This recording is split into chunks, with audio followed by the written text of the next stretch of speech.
نحمدہ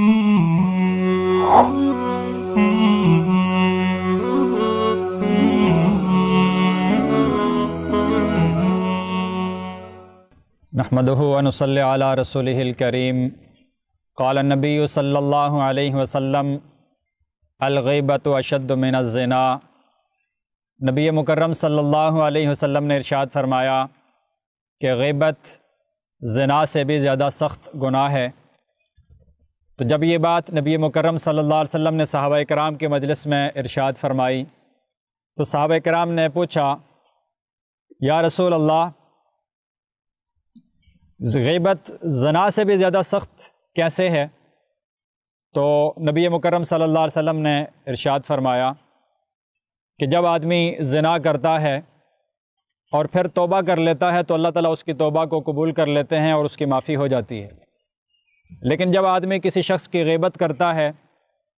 اور پھر توبہ کرنے کے ساتھ ساتھ جب تک اس آدمی کی جس کی اس نے غیبت کی ہے اس سے جا کے معافی نہیں مانگ لیتا،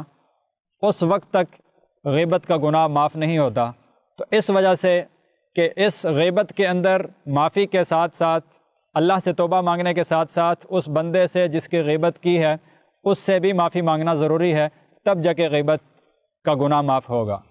اور اس کے سخت اور زنا سے زیادہ سخت ہونے کی ایک وجہ یہ بھی ہے کہ زنا تو کبھی کبھار، لیکن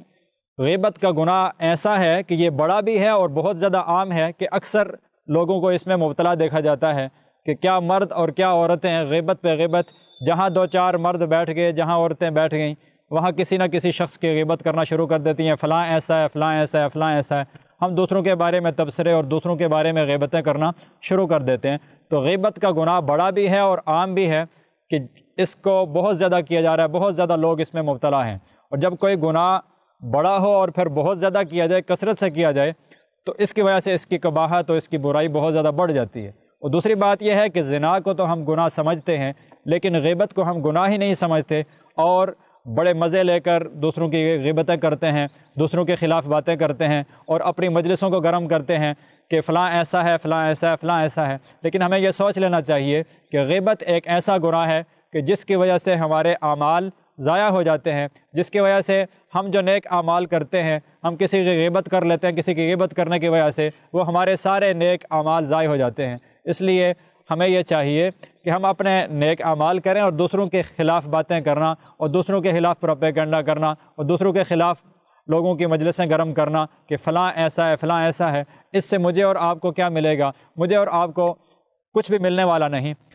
جب لوگوں کو کہا جاتا ہے بھائی غیبت نہ کرو تو وہ کہتے ہیں ہم تو حقیقت بیان کر رہے ہیں، ہم تو حقیقت بیان کرتے ہیں، ہم تو غیبت نہیں کرتے۔ تو یہ ذہن میں رکھا جائے کہ غیبت کہتے ہی اس کو ہے کہ ایک ایسی فعل کو، ایک ایسے کام کو، ایک ایسی برائی کو بیان کیا جائے جو اگلے شخص کے اندر جس کی آپ غیبت کر رہے ہیں اس کے اندر وہ برائی پائی جائے تو اس کو غیبت کہتے ہیں۔ اور اگر کوئی ایسی برائی بیان کی جائے کہ جو اگلے آدمی کے اندر پائی ہی نہیں جاتی تو یہ غیبت نہیں ہے بلکہ یہ بہتان ہے اور یہ غیبت سے بھی زیادہ سخت ہے۔ اس لیے اللہ رب العزت سے دعا ہے کہ اللہ تعالیٰ ہمیں غیبت، بہتان اور دیگر تمام طرح کی برائیوں سے بچ کر نیک زندگی گزارنے کی توفیق عطا فرمائے۔ وما علینا الا البلاغ۔